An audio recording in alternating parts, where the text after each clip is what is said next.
오늘은 알리야의 물결 9장의 9강 4장의 마지막 내용 바벨론 포로기 한 세 번째 말씀을 함께 나누겠습니다. 알리야의 물결에 오타가 조금 있습니다. 특별히 숫자랑 이름 같은 것들을 좀 잘 유념해서 봐야 될 것 같고, 그냥 조금 약간 넘어갈 수 있는 오타는 넣지 않았고 필요한 오타만 좀 넣어서 수정을 좀 해야 됩니다.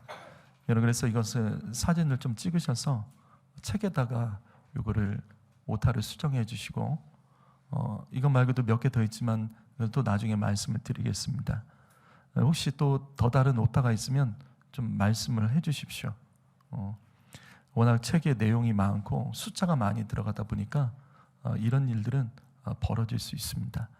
그래서 이 부분을 참고하셔서 이 부분을 가지고 또 다시 고쳐서 우리 같이 보고, 특별히 이번 주 퀴즈가 있죠. 골드맨 퀴즈대가 있는데 이 부분에서 문제가 출제가 나오는 것이 있는지 확인을 해주시고, 이 부분에 오타가 없도록 잘 수정되도록 좀 그렇게 좀 부탁을 드리겠습니다. 자, 알리야의 물결의 4장의 내용은 총 6가지의 내용으로 되어 있습니다. 우리는 지난 시간까지 네 번째 내용, 남유다의 멸망과 바벨론의 포로로 3번을 끌려가게 되죠. 그 내용을 함께 봤습니다.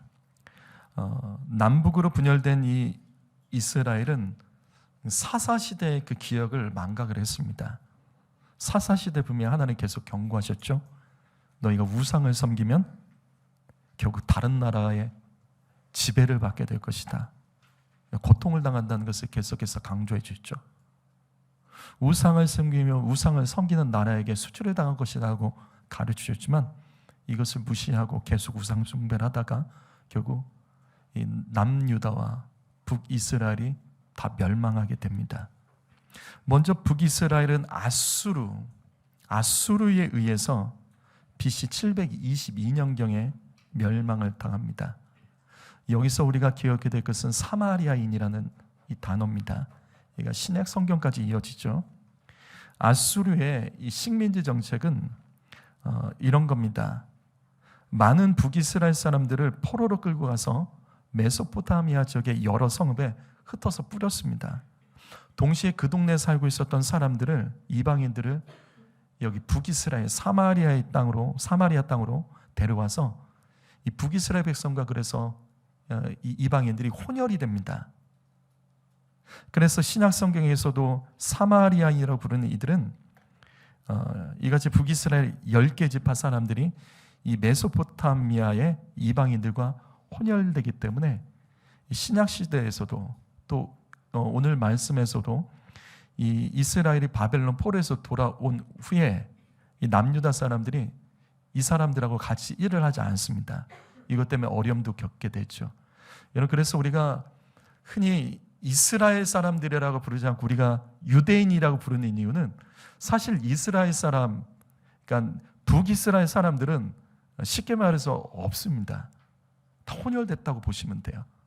근데 우리가 유대인이라고 그러죠. 유대인은 남유다, 포로에서 돌아온 남유다 사람들을 가리켜서, 그래서 우리가 유대인, 이스라엘이라고 말하지만 유대인이라는 말을 그래서 그렇게 사용하는 겁니다. 그래서 이 남유다 백성들만 혼혈이 되지 않았다는 것을 강조하며 또 말씀을 드립니다. 이렇게 해서 이 북이스라엘 멸망당하고, 이때 아수르가 이 남유다까지 공격해서 멸망시킬 수 있었지만 남유다는 북이스라엘에 비해서 상대적으로 약합니다. 그럼에도 불구하고 이때 히스기야 때문에 아수르부터 멸망을 면하게 됩니다. 하지만 결국은 아수르가 바벨론에게 멸망을 당하죠. 그리고 바벨론 제국의 총 3차례의 침공에 의해서 이 남쪽의 남유다, 예루살렘을 수도로 하는 남유다가 멸망을 당합니다. 그래서 먼저 1차 바벨론 침공은 BC 605년경에 있었습니다. 바벨론과 애굽, 그러니까 이집트와의 2차 갈그미스 전쟁이 있었습니다. 갈그미스는 어디냐면 이스라엘 북쪽 위쪽에 하란 근처라고 생각하시면 됩니다. 하란 근처예요. 그러니까 이스라엘 위쪽입니다. 거기서 이 전쟁이 일어났습니다. 애국과 바벨론의 전쟁에서 바벨론이 이깁니다. 이기면서 바로의 이드고 애굽의 왕 느고가 이집트로 도망갑니다. 이집트로 도망가는 길은 이스라엘을 지나서 이집트로 내려가죠. 근데 그 길을 애국 군대가 쫓아서 따라 내려가면서 저 애국 군대를 쫓아가면서 동시에 무엇을 하냐면 이때 이스라엘을 처음으로 침공해서 점령을 합니다. 왜냐하면 당시 이 남유다는 친애굽 정책을 펼치고 있었기 때문에 이때 애굽을 도왔다는 이유로 이스라엘이 점령당하고 이때 남유다의 귀족들이 바벨론의 포로로 1차로 끌려갑니다. 605년에. 그래서 이것을 통상 1차 바벨론 포로라고 하고 이때 끌려갔던 사람이 다니엘과 세 친구들이 포함되어 있습니다. 이후에 다시 한번 그러니까 바벨론에게 덤비지 말라고 에레미야가 그렇게 말했지만 계속해서 또 똑같은 짓을 해요. 여호야김이 또 바벨론을 배반하고 다시 애굽을 의지해서 이 바벨론에게 대항을 합니다. 그것 때문에 BC 597년에 바벨론 군대가 또다시 유다를 침공하여 이때 바벨론은 또다시 남유다의 귀족들을 포로로 끌고 갔고 그 중에 에스겔이 포함되어 있었습니다. 이때를 통상 2차 바벨론 포로라고 부릅니다.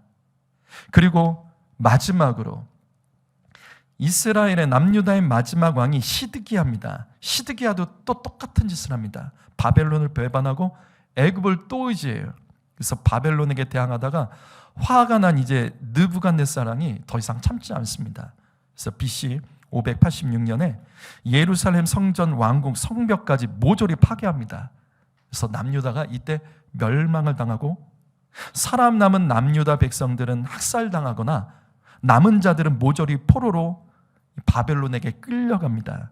이것을 남유다의 멸망과 3차 바벨론 포로라고 부릅니다. 이때부터 나라를 잃어버린 남유다 백성들은 바벨론에서 포로 생활하며 여러 가지 건설 현장에 동원되어 거기서 강제 노동을 하게 되죠. 아주 힘겹게 살아갑니다. 이렇게 정리하면 남유다 백성들은 총 3차례 바벨론의 공격과 포로로 끌려갔고 이처럼 BC 586년 제가 학생 때는 그냥 예전에 586 컴퓨터 있었잖아요. 그래서 그렇게 외웠던 기억이 납니다. 자, 586년에 남유다라는 나라가 이때 이렇게 사라지게 됩니다. 그래서 이스라엘이라는 나라는 완전히 없어지게 되는 거죠. 그제서야 선지자의 회개 메시지를 듣고도 전혀 반응을 하지 않았던 이 남유다 백성들이 포로로 끌려간 후에 성전 예배의 소중함을 깨닫고 우상을 예배했던 죄들을 회개하며 말씀을 묵상하며 자녀들에게 말씀을 가르치기 시작을 했습니다. 그래서 그때 만들어진 것들이 회당입니다. 자, 그러면 5번째 내용으로 갑니다. 오늘은 바벨론의 멸망, 이제 바벨론이 멸망당합니다. 그리고 바벨론의 포로로 끌려갔던 백성들이 이제 포로 귀환이 이루어지게 됩니다. 자, 바벨론 포로 생활 가운데 남유다 백성들은 괴롭고 힘들었지만 하나님께서는 이들을 포기하지 않으셨어요. 이스라엘은 멸망당했지만 하나님께서는 예레미야를 통해서 희망과 회복의 말씀을 약속해 주셨습니다. 그 약속이 뭐냐면 70년의 약속입니다. 예레미야 25장 11절과 12절 말씀 보면 70년을 말씀을 하세요. 70년 후면 바벨론이 멸망할 것이다. 그래서 70년이 되면 바벨론이 멸망할 것이고 또 이어서 예레미야 29장 10절에 그래서 70년 후면 바벨론이 멸망하면서 너희 포로로 끌려가던 남유다 백성들은 다시 포로 귀환, 즉 3번째 알리야를 하게 될 것이라고 예레미야를 통해서 주님이 예언해 주셨습니다. 드디어 바벨론이 BC 539년에 멸망을 합니다. 그 내용이 다니엘서 5장에 기록되어 있습니다. 다니엘서 5장을 보시게 되면 메대 그리고 바사, 성경의 바사라는 단어는 페르시아입니다. 이 연합군대가 바벨론을 쳐들어왔습니다. 하지만 교만한 왕, 이 마지막에 이 바벨론 왕이 벨사살입니다. 견고한 바벨론 성을 믿고 지금 이 말씀처럼 그 전쟁 중에도 귀족들 1000명과 함께 술잔치를 벌이고 있습니다. 그런데 지금 이 말씀처럼 이 교만한 벨사살 왕이 예루살렘 성전의 성물이었던 금장 등을 가지고 여기다 술을 부어 마시고 있는 겁니다. 그리고 하나님을 조롱하며 다른 신들, 그러니까 우상들을 찬양하고 있는 거예요. 그러니까 하나님을 조롱하고 있는 겁니다.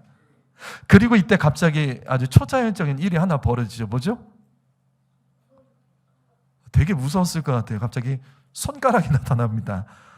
다니엘서 5장 5절을 보니까 사람의 손가락이 나타나더니 이 벽에다가 글자를 쓰는 거예요. 왕이 굉장히 두려운 거예요. 근데 이게 무슨 글자인지 몰라서 해석을 할 수 없어서 누구든지 이 글자를 해석하는 사람이 있다면 이 바벨론에서 세 번째 자리, 이건 뭐냐면 왕과 왕비 다음에 총리 자리입니다. 총리 삼겠다는 겁니다. 그리고 그 글자를 누가 해석하죠? 다니엘이요. 이 고령의 다니엘이 그 글자를 해석합니다. 그 글자가 다니엘서 5장 22절부터 28절에 메네 데겔 우바르신이라는 글자입니다. 그 뜻은 연수를 세워보니 바벨론은 다 됐고 무게를 달아보니 벨사살 왕은 왕으로서 모자람으로 이제 바벨론은 끝났다라는 뜻입니다. 하나님께서 바벨론의 멸망을 선포하세요. 특히 여기 여러분 메네라는 단어를 놓치지 마십시오. 반복되고 있죠? 이게 계산하다는 뜻입니다. 숫자를 세다라는 뜻이에요. 메네를 반복하고 있습니다. 이건 뭐냐면 아무리 계산기를 두들겨 봐도 바벨론은 희망이 없다라는 말씀입니다. 성도 여러분, 우리는 이 말씀에서 하나님의 음성을 들어야 됩니다. 여러분, 하나님께서는 우리를 괴롭게 하고 심판하시고 벌 주고 싶어서 환장하신 분이 아니세요. 주님은 메네의 하나님이십니다. 주님은 늘 계산하고 계세요. 또 계산하며 어떻게든 기회를 주시기 위해, 어떻게든 살려주시기 위해 주님은 참아주시는 하나님이십니다. 내 가정이 무너진 예배 재단을 빨리 회복하셔야 됩니다. 내 가정과 교회에 무너진 사명을 빨리 회복하셔야 됩니다. 주님은 메네의 하나님이시지만 결국에는 심판하시는 하나님이십니다. 이렇게 벨사살 왕은 약속대로 다니엘을 바벨론의 세 번째 권력자로 세우고, 그리고 바로 그날 밤 몰래 숨어 들어온 이 메대, 여기 메대는 메디아 왕국입니다. 여기가 이란에 있는 거예요. 그 다음에 거기에 왕이 당시에 다리오 왕이고, 바사는 페르시아 고레스 왕입니다. 이 연합군대가 몰래 숨어 들어와서 이 벨사살 왕을 죽이고 바벨론이 이때 멸망을 당합니다. BC 539년입니다. 이러한 바벨론의 멸망은 선지자 이사야도 예언했습니다. 자, 이사야서 21장 2절 말씀 한번 읽어보겠습니다. 읽습니다. 시작.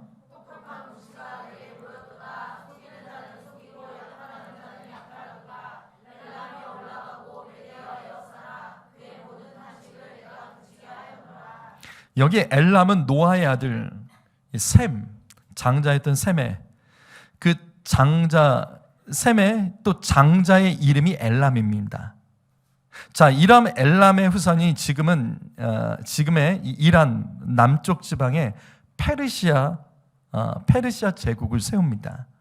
여기 메대가 또 있습니다. 메대는 노아의 셋째 아들 야벳. 이 야벳의 셋째 또 아들이 마대입니다.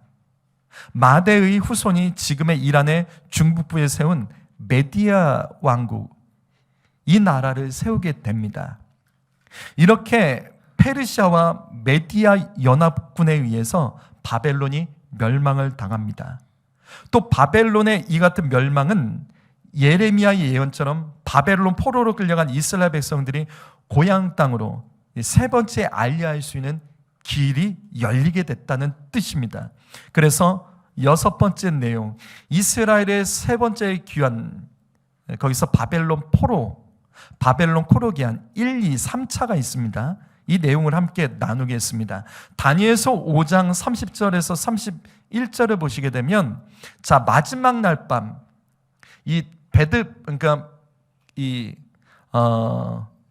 바벨론의 마지막 날 밤의 이야기가 기록되어 있습니다. 그날 밤 갈대아 왕, 갈대아는 바벨론과 동일한 언어입니다. 자, 갈대아 왕 벨사살이 죽임을 당하고 메대 사람 다리오가 나라를 얻었는데 그때 다리오 나이가 62세였더라. 무슨 말이냐면 난공불락의 성 바벨론 성이 메대와 페르시아의 그 연합군에 의해서 멸망당했고, 그리고 이 바벨론 제국은 이제 62세 메대 왕 다리오 왕이 다스리게 됩니다. 그 이유는 왜 고레스가 아닌 다리오냐면 이 둘이 관계가 장인과 사위 사이입니다. 다리오가 연장자, 장인이었습니다. 그래서 이 바벨론과 메대 연합국의 초대 왕이 그래서 다리오가 됩니다. 그리고 이때 다리오 왕은 메대와 페르시아 연합국의 총리를 총 3명을 세웁니다. 이제 바벨론은 없애고 이제는 경쟁자가 없어졌죠. 이제 나라를 안정화시키기 위해서 총리를 3명 세우는데 그 중에 한 명이 다니엘입니다. 다니엘서 6장 1절과 2절 말씀 보면, 그래서 다리오가 자기의 뜻대로 고관 120명, 그러니까 우리로 말하면 페르시아 제국이 전국이 120도라고 생각하시면 됩니다. 굉장히 크죠. 우리나라가 뭐 8도라고 하는데 미국이 50개 주고 페르시아는 120개였고, 이게 에스더의 말씀 보게 되면 이때 또 페르시아가 또 확장을 해서 127개가 됩니다. 어쨌든 여기 다리오 때는 120개입니다. 여기 총리 중에 3명 있는데 다니엘을 세우게 됩니다. 그 중에서 이 다니엘은 굉장히 놀라운 일이죠. 바벨론, 그러니까 적국의 총리였던 자를 이 페르시아 제국의 총리를 세우는 이런 일이 벌어진 겁니다. 자, 그렇게 됐기 때문에 어떤 일이 벌어졌냐면, 이 페르시아, 메대와 페르시아 연합국 안에 이 다니엘을 시기하는 사람들이 생겼겠죠. 그래서 2명의 총리들과 관리들이 모여서 다니엘을 어떻게 하면 없앨 수 있을까? 그래서 그들이 하나의 꾀를 만들어냈는데, 그게 뭐냐면 30일짜리 법을 하나 만들죠. 다니엘을 죽이기 위한, 다니엘만을 위한 법. 그럼 뭐냐면 왕 외에 다른 누구에게도 절을 하거나 또 기도하거나 예배를 금지하는 그런 30일짜리 법을 만듭니다. 그리고 우리는 이 내용을 압니다. 다니엘서 6장 10절 말씀 읽어봅니다. 읽습니다. 시작.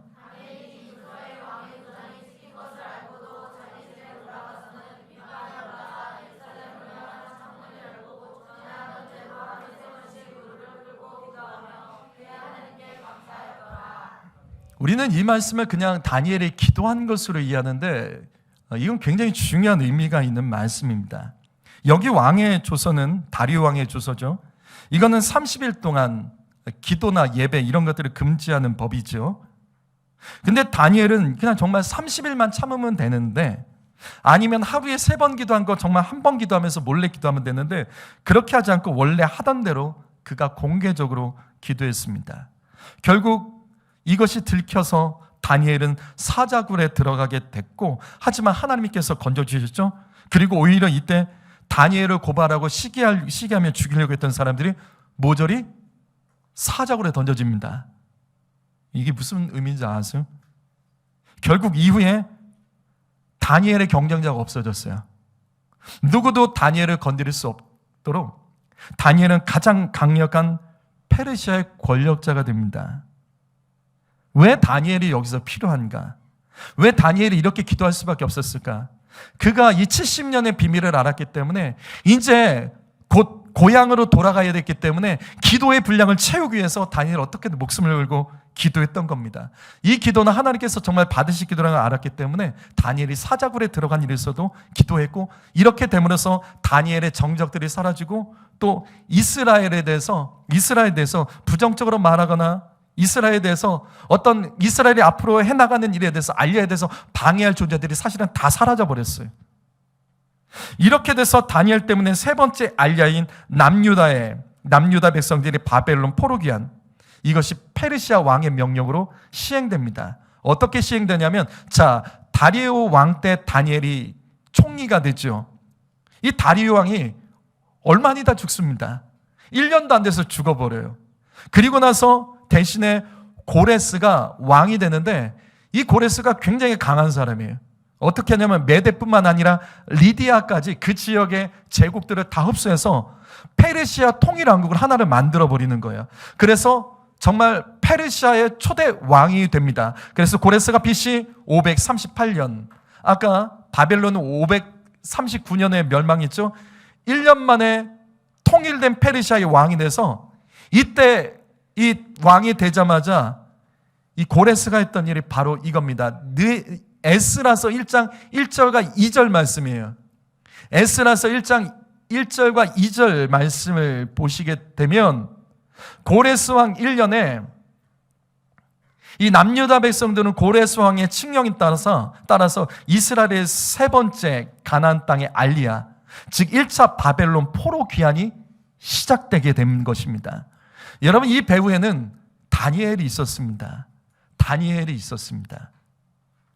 이때 고레스 왕의 칙령을 보게 되면 참 이 내용을 어떻게 설명을 할 수가 없어요. 저기 있는 내용을 한번 읽어보시겠습니까? 여기 있는 내용을 한번 읽어보시겠습니까? 에스라서 1장 1절과 2절 말씀 한번 읽어보죠. 시작.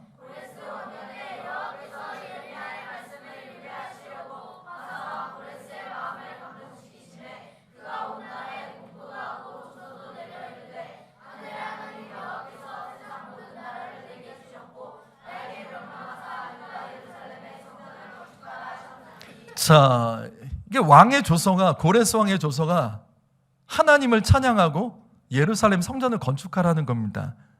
이게 아마도 이게 다니엘이 썼던 것 같아요. 이렇게 왕이 나서서 남유다 백성들의 포로 귀환을 적극적으로 이것을 이루어 갑니다. 그리고 이어지는 3절과 4절 말씀에 보면 더 구체적으로 말을 합니다. 가서 성전 지어라.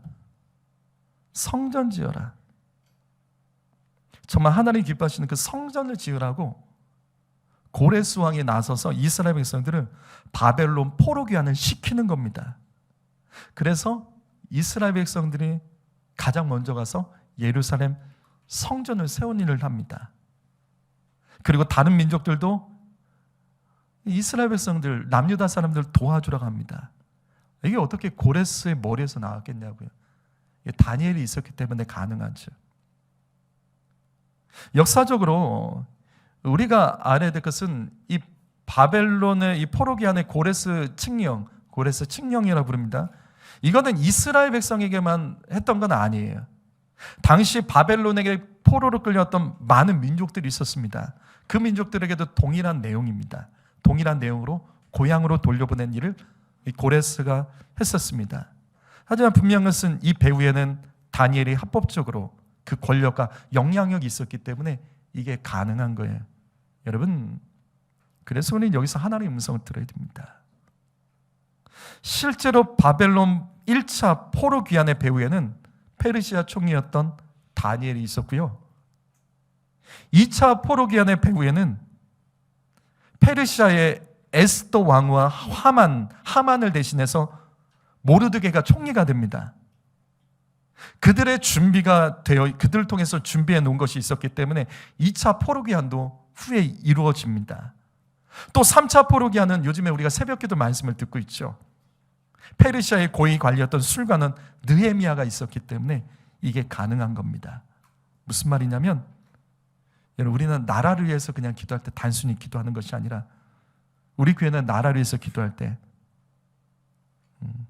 대한민국이 하나님께 쓰임받는 나라가 되도록 우리 자녀들 가운데서 국가 지도자가 나오도록 써달라고 우리가 기도하죠. 여러분, 이 기도가 정말 중요한 겁니다. 하나님은 분명해요. 사람을 통해 일하십니다. 하나님이 사용하시는 권세자들이 여러분 우리 교회에서 나오도록 거룩한 욕심을 좀 품어보지 않겠습니까? 하나님 정말 그 뜻에 맞으면 됩니다. 하나님이 원하시면 됩니다. 하나님이 원하시면 되는 거예요. 우리가 하나님의 뜻대로 살아가며 하나님이 원하시는 그 뜻을 쫓아가면 하나님은 어떤 방식이든지 하나님은 행하실 것을 믿으시기 바랍니다. 이 믿음이라도 좀 가지고 살자고요. 이렇게 남유다 백성들은 이제부터 총 4차례에 걸쳐서 예루살렘으로 돌아가게 됩니다. 먼저 1차를 볼까요? 1차는 고레스 왕 원년 그 다음해인 537년에 이루어집니다. 자, 바벨론이 다시요 몇 년에 멸망하죠?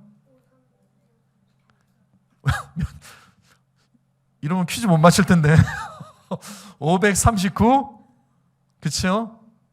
고레스 왕 1년이 538 그 다음에 그때 조서가 나오고 준비해서 다음해인 537년에 1차 귀환이 이루어지게 됩니다.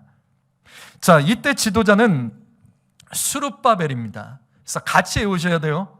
뭘 같이 외우냐면 자, 연도 그 다음에 인도자 거기서 했던 일 같이 외우셔야 됩니다. 스룹바벨이 인도자였습니다. 스룹바벨은 여호야김의 손자예요. 왕족입니다. 그 다음 대제사장 여호수아가 있었고요. 이때 총 4만 9천 명 정도가 예루살렘으로 포로 귀환을 하게 됩니다. 매우 숫자가 사실은 작습니다. 상당수의 남유다 사람들은 아직도 페르시아에 남아 있었어요. 그래서 기록된 말씀이 에스더라고요. 안 돌아간 사람들, 안 돌아가고 좀 편하게 살려고 했던 사람들이 안 돌아간다고 편한 것이 아니라 그래도 고통당할 수 있고 페르시아에 남아있다고 좋은 일 있는 것이 아니라 하만과 같은 사람들과 주변 사람들에 의해서 너희 죽을 수 있다. 그 말씀이 에스더 말씀입니다. 자, 이렇게 페르시아에서 이 소수의 사람들이 이 예루살렘으로 돌아갑니다. 자, 그리고 이때 여기서 했던 일들은 가장 첫 번째로 예루살렘 성전 공사를 하게 되죠. 성전 공사를 하게 됩니다. 자, 그리고 이 스룹바벨이 성전을 짓는데 어려움을 겪습니다. 그 문제가 이게 사마리아인들이 등장을 해요. 이게 무슨 말이냐면, 자, 바벨론 포로에서 돌아간 남유다 백성들이 예루살렘에 성전을 건축하니까 사마리아인들이 반가운 거예요. 야, 우리도 너희랑 같은 동족인데 우리도 같이 돕게 해줘. 근데 안 된대요. 스룹바벨이 안 된대요. 왜냐하면 그들은 혼혈이기 때문에 혼혈된 자들에게 이 성전을 건축한 일을 같이 할 수 없다라고 그게 되는 거예요. 그렇게 돼서 돕지 못하도록 그들을 거절을 해버립니다. 그런데 이 사람들이 화가 난 거예요. 화가 나서 이제부터 이 사마리아인들은 계속해서 예루살렘에 돌아온 이스라엘 남유다 백성들을 계속 괴롭히고 성전 공사를 막습니다. 실질적으로 이 공사를 막고 결국은 페르시아 관리에게 뇌물을 주고 각양각색의 그 방법들을 동원해서 예루살렘 성전 공사를 중단시킵니다. 그래서 이 1차 때 포로 귀환으로 돌아간 이 남유다 백성들이 성전의 기초만 놓고 약 16년간 공사가 중단됩니다. 근데 이 공사가 다시 시작이 되죠. 언제 시작되냐면, 자, BC 520년경에 학개와 스가랴 선지자가 성전 재건을 위한 촉구를 이제 외치기 시작합니다. 그러자 똑같은 일이 또 벌어지죠. 주변의 총독들이 방해하고 또 왕에게 고발했지만 결국 이때 다리오 왕 1세입니다. 1세가 이 고발건을 가지고 고레스 왕의 조서를 확인한 후에 이거는 우리 선조에서 이건 허락했던 것이기 때문에 이걸 막을 수 없다. 그래서 성전 재건을 다시 허락을 합니다. 그래서 필요한 모든 건축 비용을 왕궁에서 대줬고, 그래서 4년 만인 BC 516년에 성전이 완공됩니다. 하지만 솔로몬의 성전에 비하면 아주 초라했죠. 그래서 이 성전을 뭐라고 부르냐면 스룹바벨 성전, 제2성전이라고 부릅니다. 자, 이렇게 1차 포로기한이 마치게 되고 또 2차가 또 이어집니다. 자, 2차는 아닥사스다 왕입니다. 느헤미야 말씀에는 아닥사스다 왕, BC 457년, 그러니까 1차와 2차 사이는 약 70년의 기간이 있습니다. 자, 2차 포로기한은 1차 포로기한이 있고 난 후에 약 70년 후에 진행이 됐고, 자, 이때는 에스라가 1754명을 데리고 예루살렘에 돌아갑니다. 굉장히 적은 인원이죠. 여러분, 성경에서 우리가 알아야 될 중요한 인물, 모세만큼 중요한 인물이 에스라예요. 제가 이건 교회에서 여러 번 반복했습니다. 에스라를 알아야 돼요. 에스라는 바벨론 포로기 이후에 모세 같은 인물이에요. 에스라는 아론의 16대 손이고 대제사장입니다. 율법에 대한 대단한 학식이 뛰어났고요. 그래서 통상 에스라는 학사 겸 제사장이라고 부릅니다. 그가 구약 성경에 기록한 것이 역대기와 에스라서를 기록을 하게 됐죠. 그래서 역대기 말씀은 열왕기와 내용이 조금 다릅니다. 관점이 조금 달라요. 이게 포로기 이후에 기록되어 있는 말씀이기 때문에 조금 다릅니다. 자, 에스라가 없었다면 재건된 이스라엘은 건물만 있었을 뿐 영적으로는 준비되지 못해 또 무너졌을 겁니다. 에스라는 굉장히 강한 사람이에요. 말씀을 아주 강하게 전파했습니다. 이스라엘의 고집병이 우상숭배입니다. 이것을 단호하게 끊어냈어요. 에스라는 특별히 이방 여인들과 결혼한 자들을 책망을 했고 그들을 쫓아내기도 했습니다. 그래서 에스라서의 마지막 내용이 참 재미있어요. 명단 공개입니다. 어떤 명단 공개냐면 이방 여인과 결혼한 자들의 명단 공개가 에스라서의 마지막 내용입니다. 신기하죠? 그렇게 죄와 공개적으로 싸웠기 때문에 이스라엘은 다시 우상숭배의 길에 빠지지 않고 한 마음과 한 신앙으로 이스라엘을 세워갈 수 있었던 거예요. 이때 에스라가 그래서 에스라가 했던 일은 2차 포로기한 때 에스라가 했던 일은 영적 대부흥 운동을 했던 겁니다. 신앙을 부흥 운동을 했던 거예요. 에스라는 그냥 단순한 사람이 아니에요. 에스라는 왕도 인정한 사람입니다. 자, 에스라서 7장 25절과 26절 말씀 보면 참 재밌는 말씀입니다. 여기 있는 내용을 한번 읽어볼까요? 읽어봅니다. 시작.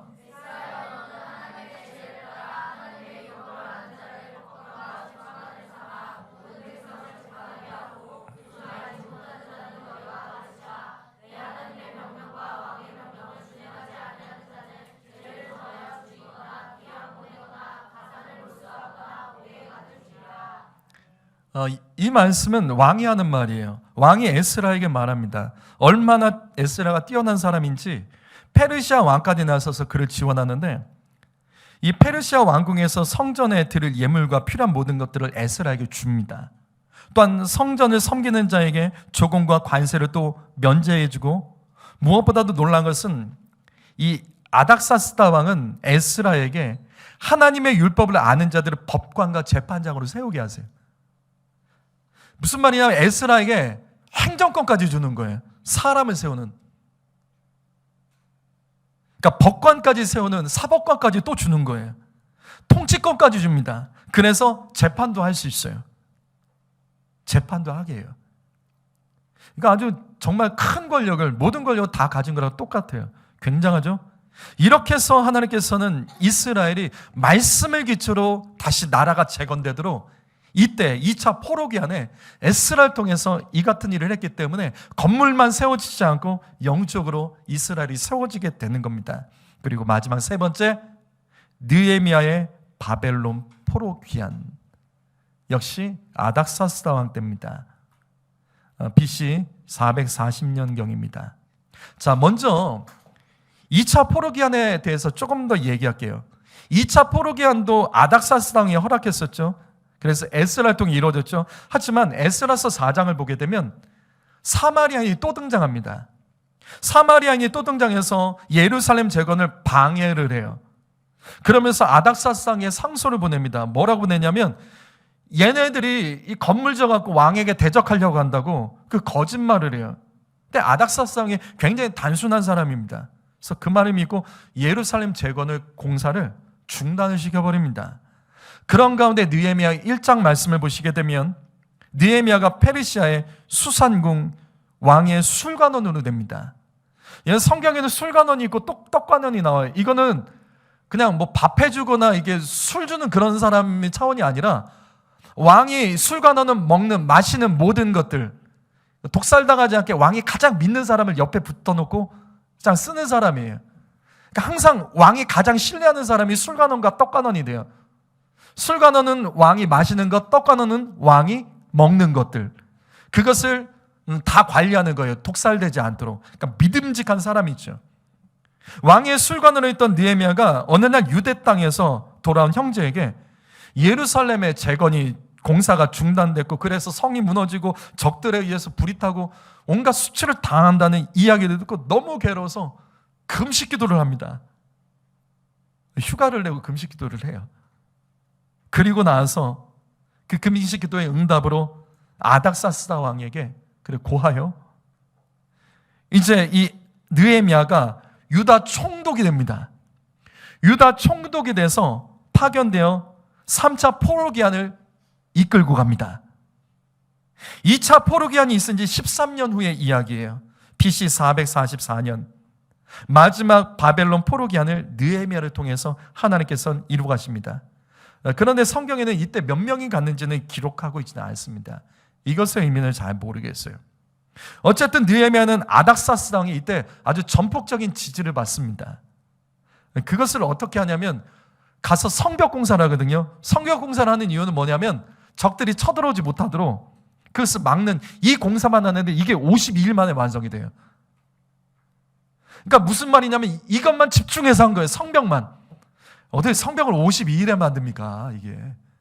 그만큼 여기에 집중했고 이 일의 모든 물량을 다 투자하고 해서 빠르게 적들의 공격을 당하지 않도록, 그래서 반은 공사를 하면 또 반은 수비를 하고 뭐 이런 식으로 해가지고 이 공사만, 그냥 오로지 이 공사만 하고 52일 만에 성벽을 완성합니다. 그리고 다시 왕국으로 돌아가게 됐죠. 이렇게 해서 총 3번의 알리아인 이스라엘의 바벨론 포로기한은 마무리됩니다. 다시 정리할까요? 바벨론 포로기한은 총 3차례입니다. 여러분 연도를 기억해 두시고 인원은 잘 모르겠어요. 그런데 그것을 이끈 사람들, 그때 했던 일들, 이렇게 1차는 스룹바벨, 그 다음에 성전 건축, 2차는 에스라 영적 대붕운동, 3차는 느헤미야 성벽 건축 52일. 이렇게 이 말씀이 이렇게 구약 성경이 이렇게 끝이 나게 됩니다. 자, 이것으로 4장의 내용은 마무리를 하겠습니다. 자, 드디어